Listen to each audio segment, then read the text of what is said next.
Welcome to the OIC, otherwise known as the Omnipresent Information Connection podcast. I'm your host, Kevin Peterson. And I'm the co-host, Noah Hansen. The Omnipresent Information Connection podcast is all about your world and your unique walk on this path called life. We present fascinating, life-changing information from around the world that has been validated. We also authenticate the information by providing you with links to where you can find out more about what we are talking about on our show. This podcast includes historically accurate, genuine facts that have helped shape our daily lives into what they are today. This will be our Happy New Year episode, and on this New Year's episode, we're going to get into the origins of New Year's Eve and New Year's, and the whole holiday season that we celebrate here in America, as well as many cultures celebrate all around the world. So we're getting into the origin of New Year's Eve, and the authentic New Year for both Babylon and for the Jewish calendar, which was the calendar that was used before the established calendar nowadays, was between March and April. So it's a very interesting switch there. It goes from the spring solstice, the time of restoration and growth, to the winter solstice, which was primarily associated with darkness and death, because the sun was not out as much during these times. So it's interesting for it to switch between those two, but we'll get into the reasoning behind why that was done in this episode. Kevin, Happy New Year to you. Happy 2020. What do you think about this whole new year? Well, Happy New Year's to you, first and foremost. Yep, 2020. And 2020, as you know, is clarity in vision, clarity in mission, and clarity in understanding of these new clarities of our topics. And today's topics happen to be about New Year's and why we celebrate New Year's. Hallelujah. Why are we talking about New Year's, though? What is so important about the new year? Well, the new year is about new growth. It's about new development. It's about new discoveries. It's about new awakenings within us each and every year. 2020 is not only a year of vision, not only of clarity, but of poignant personal growth and development in people and their new awakening and being able to have the vision to be able to manifest their chosen desires today. And I'm so honored and blessed to be able to have manifested this podcast with you before 2020 even hit. But now we're going full force at it in the year of 2020. The year of 2019 was about major choices in my life. I don't know about you, Kevin, but what was new and exciting in your life that happened in 2019? 2019, as you know, was a year of steady growth. It was about steady development. And for most people, it was about building their character, building their personal self-awareness of self, to be able to understand that you have unlimited personal power in your life, and that no matter what anyone else says, that you can persevere. And so 2019 was a year of perseverance, getting you ready to be able to have the clear focus, the clear knowledge, and the clear understanding, the 2020 hindsight ability to be able to grow in this upcoming new year. And what a great symbol for the year of 2020 is 2020 vision. Love that. And for those of you who love the symbolic nature of numbers, then 2020 you'll know is a completion number. It's one about being whole and getting back to wholeness and completeness that 2019 sort of led up to. So 2020 is an exciting year. It will be for, I'm going to say, everyone's going to have some wholeness being made manifest in their lives. Absolutely. So we look forward to that, and we want to hear all about what you think about what we've just said about the new year. If you want to message us or email us at oicadvantage@inanewway.com, you can do that right at that email, oicadvantage@inanewway.com. You can also meet us at the website www.inanewway.com, where you can get in contact with me and Kevin, and you can post some of your great insights and your great comments on the many blog posts there. There's also surveys you can take with things like coincidence, with things like truth, and with things like authenticity. Those are the 3 surveys that we have featured right now, but there will be more coming. And then let us not forget the most important part of our complete foundation and structure is our Patreon page. please feel free to be able to go to the Patreon page and be a Patreon subscriber to us. Be able to help us grow and develop. Because you have to understand that this information and how we're trying to be able to broadcast it and bring to you, it does come with an expense. And so to be able to help us to be able to mitigate those expenses, you as a valued listener can be able to aid us and to be able to grow us so that we can be able to get this information out, because this information is powerful. It is informative. It is all encompassing in dealing with the human soul, the human being, what we can be able to do as human beings while on this earth. Mm-hmm. The human story shared between us too. And then on top of that, we also have a mission and a vision with our business and what we're wanting to be able to do with our communities and the outreach in our communities, and to be able to grow our communities so that we leave no one left behind. Yeah, so we look forward to seeing your support right on that Patreon page, as well as your insights, your own experiences, and your story that can be featured in the forums, in the blog posts, and the surveys on inanewway.com. Look forward to seeing you there. So now let's get into the origins of New Year's Eve. Like I've already said, that the origin of New Year's was actually between March and April, and the first day of April was originally the first day of the New Year in the Hebrew and also the ancient Babylonian calendars. Now, what happened after the date was changed between April 1st and January 1st? Who changed that? Well, that was Caesar in 45 BC. Caesar changed the date of the turn of the century to the current date after consultation with an astronomer tied to nature. And medieval times, the calendar was changed again to accommodate Christian religions, including January 1st being 8 days after December 25th and the Feast of Circumcision. So the supposed date of December 25th being Christ's birthday, that they were stating was Christ's birthday, 8 days after, if you're familiar with the Hebrew tradition, then 8 days after a birth of a child, of a male child, was when the circumcision was made, and that's 8 days after. So 8 days after 25th of December was the Feast of Circumcision, and that was in medieval times. Also in medieval times, though, the date was strewn about to all sorts of different areas. The date of the turn of the new year was all sorts of places all over the place. It was kind of not really set in one place like it is now. The date that Caesar had changed the New Year to was a little bit off. It was actually 11 minutes off because he assumed that it was 365.25 days in a year, when in actuality it was 365.24, and then some numbers after that.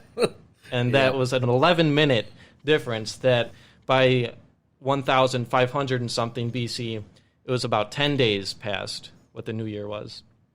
So that is why Mr. Pope Gregory altered it again and named the new calendar after him. The motivation was the Julian calendar, the Caesar calendar, was assumed 365.25 days, and then he named it a Gregorian calendar and sort of fixed that mistake with the leap year that we still use today. So the new year was reestablished as January 1st. And that was the original January 1st, based on the more accurate calendar that he established. At the end of this podcast, we'll also be getting into the names of all of the months and the names of all of the days of the week and their origins and their roots. But for now, I just want to point out the Hebrew name for April was Nisan, and then the Hebrew name for March was Abib. And in that time, between March and April, was originally the New Year for Babylon, not only Hebrew, but for Babylon too, where regrowth and birth and spring are relevant to the Earth's calendar, to the Earth's cycles. Nisan in Hebrew probably comes from the word Nisim, meaning miracles, and could also come from Nitzim, meaning to bud. Either way, both symbolize resurrection power of God in the Torah, saving the Jewish people during Passover in Egypt and freeing the Jews from Egypt in the same month of Nisan, or April. Nisan, therefore, is also called the month of salvation, or in Hebrew, Chodesh HaYeshua. And then Abib, which is the Hebrew word for March, actually means to be green. It comes from a Hebrew root meaning to be green or a young ear of grain. So both Abib and Nisan have a lot to do with the springtime. And again, the celebration of a new year, a restoration of a new year, and a restoration of the people as a whole. So I told the listeners all about the springtime in the Hebrew tradition. Mm-hmm. Now, can you tell us a little bit about Saturnalia? Oh, yes. Which was the Babylonian springtime celebration. Yes, and it wasn't all that great. Saturnalia, drinking, orgies, fortune tellers, snake charmers at midnight, spirits were invoked. You have to understand that Saturnalia was the most spirit awakening celebration that they had at that time. But they had no idea that when you're opening up spiritual portholes, when you're opening up spiritual situations, that the reason why they had drunken orgies, the reason why they had drunken celebrations, is because they were literally enabling spirits that would not have normally harbored their vessel to be able to literally come in the form of spirit celebration, because it wasn't all about drunkenness. It was literally about worshiping other gods, other deities, other entities other than God himself. So the importance of that particular Saturnalia dealt everything outside of God. It had no godly positivity to it whatsoever. Things that are going on earth are man-made, not God-driven, not God-created. So Saturnalia dealt with everything absence of God. That's why people can't wait for the weekend, is so that they could be able to let loose because of their enslavement and their just over broke opportunity that they have during the week. Well, it is kind of reflective of that type of celebrating. It's kind of reflected in our New Year today, in some cases, In a lot of cases, but the whole thing with it is that why did things become what they are today?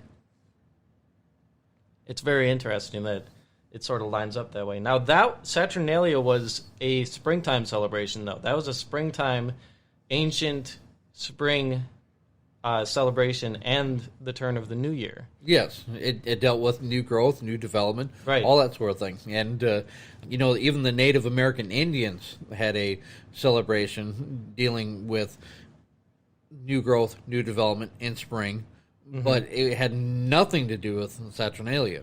Right. It had nothing to do with being able to coerce other spirits, other entities, but they had their own God of nature that they were literally communing with to be able to help with the harvest, to be able to help with the protection of their people, to be able to manifest an outcome of positive growth and development within their culture. Commonly known as the Great Spirit. Yep.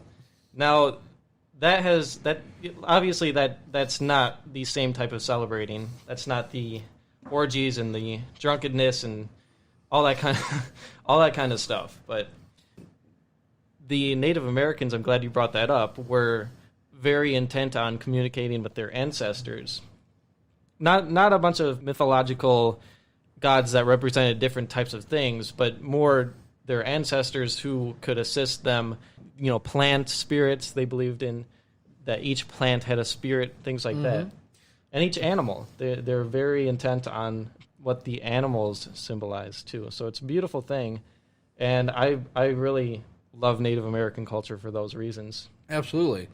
So as far as the New Year goes, it's been all over the place in the past centuries. It's gone from being in spring, both in Babylon and in the Jewish culture, to being all over the place in medieval times when they really didn't have a specific time or place for it, to now being what it is today, which is under the Gregorian calendar, which Pope Gregory established way back in the 15th century. And, with a leap year, it gets a little bit confusing even to this day. But in the past century itself, we've been celebrating in our own sort of way here in America. Watching the ball drop, and there's a lot of drinking that goes on, obviously. And I think that's interesting because it's very similar to what was going on way back in old and ancient Babylonian days. But on top of that, there's a lot of unhealthiness going on. And I don't want to call anyone out or call anyone's way of being out, but Lord knows there is a lot of unhealthy activity that goes on at the turn of the new year. However, the turn of the new year is one of the greatest opportunities, I think, for changes in people's lives. It's one of the greatest opportunities for new ways of being, such as resolutions that people make. And these resolutions aren't always followed, obviously, but I think it gives people a little bit of a up sort of energy to their lives. I need to get some real positive change done in my life now. And for that reason, I think that the new year is a really good time, but it could also be a really unhealthy time for some people. Right. It's unfortunate, but it's true. But it's also, I think everyone who partakes in this whole New Year's resolution really does have the best intent for their own lives in just turning it on a positive track that's better than the previous year. And I think that's a good intention to set. And the reason why it's come full circle is because we can only party so much. We can only avoid so much. We can only deflect so much. We can only ignore so much before there is a natural, reoccurring resetting point in people's minds and lives to where they now view New Year's as a time to reset, right. To be able to forget about the old, forget about what we could have, would have, should have done, and to be able to focus on the future of what we can do, what we should do, and what we're going to do, right? Right, leave the past in the past and focus on what's ahead of you. A resetting of one's character and being able to celebrate, being able to have that intelligence, to be able to want to then will that kind of an experience into their future, right? Now, we talked on the previous podcast about manifestation, right? We talked about that empowering. A lot of people are now getting on board, whether they talk about it or not, about having New Year's be that reset point, so that there is something something positive to look forward to, right? Yes. Without that reset point, we would constantly repeat over and over and over again our old patterns, our old conditionings, because that's all we've got to be able to be used for as a driving force in our daily lives, right? Yeah, and I think that every day can be that reset point. I'm honestly one to advocate not just a New Year's resolution, but an everyday resolution in your life, if you so need it. If you're not, doing the things that you say you're going to do, then every day can be that reset point. You don't have to wait a whole nother year. Right. But for some people, the greatest reset point day of the week is Sunday. Can you tell me a little bit about Sunday back in the day? Well, we will get into the origins about what the days mean and where the days' names come from of the week. How'd you like that? Well, that'd be great. Yeah, Day of the sun. The day Sunday comes from the Old English Sundag. That's S-U-N-D, and one of those mixed A and E's signs in the Old English, and then G. Right. And that literally just means day of the sun. Right. So Sunday is named after the sun, and this goes to many different cultures in many different places, even Japan. And Monday, if you haven't guessed already, Monday comes from the Old English Moondag, or Day of the Moon. So those two are pretty obvious to this day, but the Tuesday, Wednesday, Thursday, Friday, and Saturday are a little less obvious, and we'll get into what those origins mean in a second here.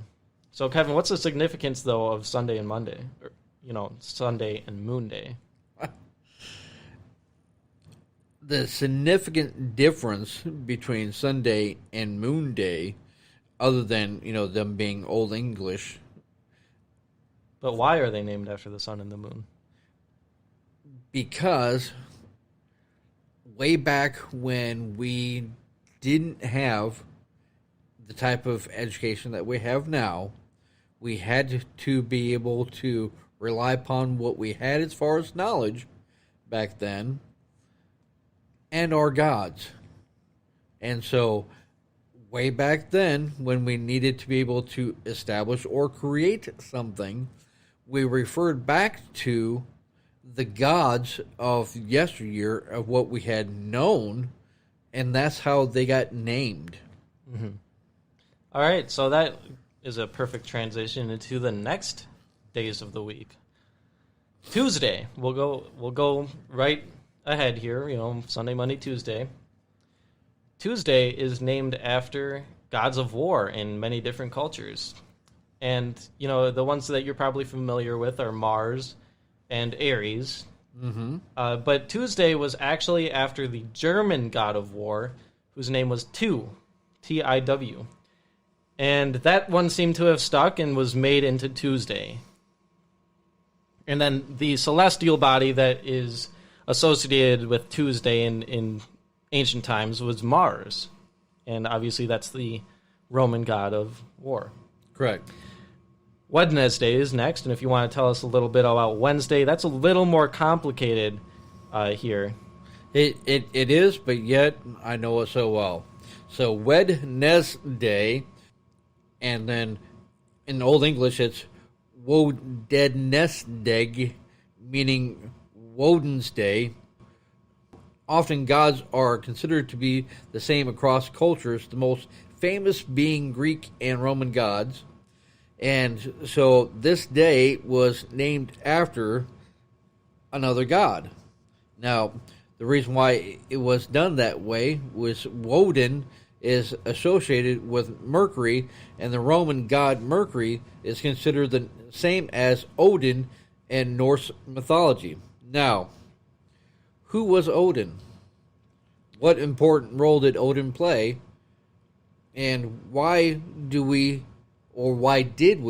back in the day, worship Odin, value and appreciate Odin? And that will be in another podcast, because this is kind of mind-blowing as far as why we had literally named the days of the week after gods that now no longer exist in today's time. It is your choice what gods you worship, and I do know a worshiper of Odin to this day. Odin is the one-eyed god with an eye patch in Norse mythology. Mm-hmm. And he's the big guy in Norse mythology. Now we move on to Thursday. Thursday is Thor's Day, and that's a pretty obvious one. He's the son of Odin, and associated with Thursday is Jupiter. Mm-hmm. And then Friday, Old English once again, Frigde, named after Frigga, which is Odin's wife. And Odin's wife was part of Venus. Odin's wife was associated, with Venus, who is the Roman goddess. Right. Friday's the only day that's named after goddesses instead of gods, male demigods. Yep. Now we move on to Saturday, and Saturday was Saturn's Day. And that one it needs no translation. It came from the Roman god Saturn.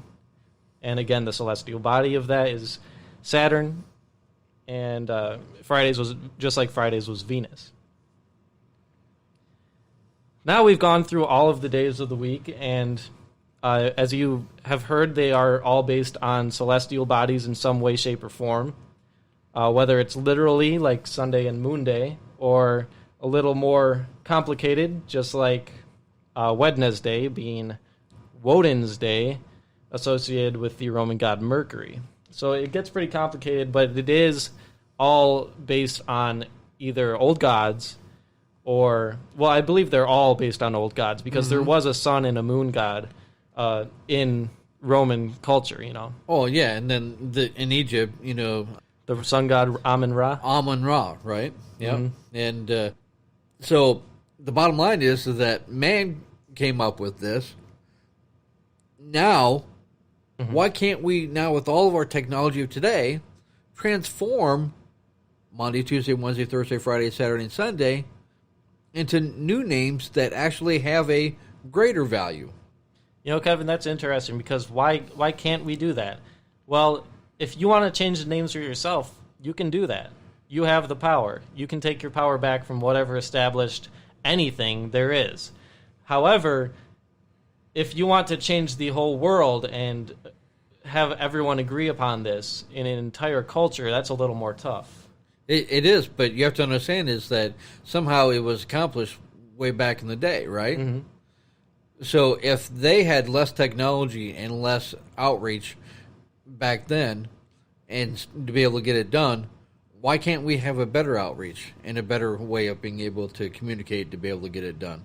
See, the whole thing with this is that we all talk about, and this isn't supposed to be taboo or anything else, but how you worship, you have to understand that on the day that you worship and how you worship really kind of determines your outcome for the day. Whether your God's name is God or that your God is named something else, the bottom line is that what you worship and how you worship, and then to be able to know that this day came from a God that either no longer exists or was just a part of, mythology. Yeah, based on celestial bodies. Right? But why can't we have something more intellectual? Yeah, I agree. And I think this podcast, in one part, is all about revealing truth and revealing truthful information, like the origins of the names of the week. Mm-hmm. But it's also about taking your power back. So now that you know the names of the origins of the days of the week, or the origins of the names of the days of the week, mm-hmm. you have the empowerment to take your power back from, let's say, Mars on Tuesday. You don't have to make Tuesday a warring day, in which case many Americans go to war on Tuesdays with it not being Friday yet, Right. So I think that there is some power in the origins of the names of the days of the week. But if you don't associate those old gods with those days of the week anymore, I think that you can see any day as being just as great as your Friday is now. You can see any day of the week as being just as great as your Saturday, just as celebratory as your Saturday. Yeah, because you can make every day Friday. That's right. What we're trying to be able to do in this podcast is we're trying to bring forth simplistic information to be able to let you know that every day is the greatest day of the rest of your life, because now you're getting the information firsthand to be able to understand why you possibly might have had that bad day. Mm-hmm. And why you may not be looking forward to those days every day. Imagine, and I've been there, imagine the type of slavery, though, that so many are facing, just dreading Monday on a Saturday, just dreading that day comes. And the type of intention, and now quantum physics is proving, the energy we put out in our feeling, in our thoughts, is the energy that sort of is reflected in the world. Absolutely. And so for many people that hate, Mondays are coming, the bottom line is that I don't look at days of the week as normal people do, and so I don't have that tragedy. I don't have that horror. I don't have that, misunderstanding that, today's going to be Monday. Oh, I hate Mondays, right? Mm-hmm. I love every day that I'm alive. What you want to call it is up to you. Hallelujah to that. So this has been the New Year's episode. To end this podcast, I'll just go over quickly the origins of the names of the months of the year. So real quick, January is based off of Janus, the Greek god of doors, and he was a two-headed or two-faced god. February is Februara, the name of a purification festival in Rome, where sacrifices and purifications were made in Roman culture. So that could be both good and bad sacrifices, March, it was based off of Martius, originally the first month in ancient Rome, named after Mars, the god of war. And this is when soldiers started fighting and going to war because they did not conduct wars or fighting in wintertime. April is based off Aprilis, a Latin word meaning to open, or may be associated with the goddess Aphrodite. May is based off of Maya, a Roman earth goddess associated with fertility. June is after the goddess Juno, a Roman goddess of marriage associated with the Greek goddess and wife of Zeus, Hera. And then, so as you see, it's a reoccurring theme of all the months of the year being based off of old ancient gods as well. July is Quintilis. It comes from the word Quintilis, and that means the word for the fifth. Where's the god in July? It was just based off of the word for the fifth. There's no god or goddess associated with July. It's actually the fifth element, God. So July, the reason why we have a fireworks celebration is to be able to illuminate what is actually within us, not what is outwardly being projected. That's interesting. That means the July month is actually based on a god on a deeper level there, huh? Yeah. Another little bit of a less deep level, though, in July is Julius, the Roman emperor. Julius wanted a month named after him. Yeah. Then we go to August, and August was based off of Augustus, who was another emperor who wanted a month named after him, because he thought that if Julius had a month named after him, then he was just as good as that emperor. It was a sort of a ego trip that they were going on, I guess. Then through December, the other months are named after the words associated with, septem for September, so on and so forth. So 7th, 8th, and 9th, and 10th months were basically named just for the months? Yeah, it was named for the month of the year that it was at that time, because at the time, January and February weren't even a month. It was just a sort of unnamed section of winter days that they had to go through to get to the new year. Because the last ending god or title was what? December, right? Mm-hmm. So there were several months that weren't invented or created when the original calendar was created. Right. January and February. Right. So as you see, to sum it all up, the days of the week and their origins, along with the months of the year and their origins, have some interesting roots to their names, and they may not have been what you thought. We're glad you listened, and we look forward to meeting you here on OIC next time. This has been another life-enhancing, authenticated podcast aired by the OIC and brought to you by the faithful OIC sponsors and contributors.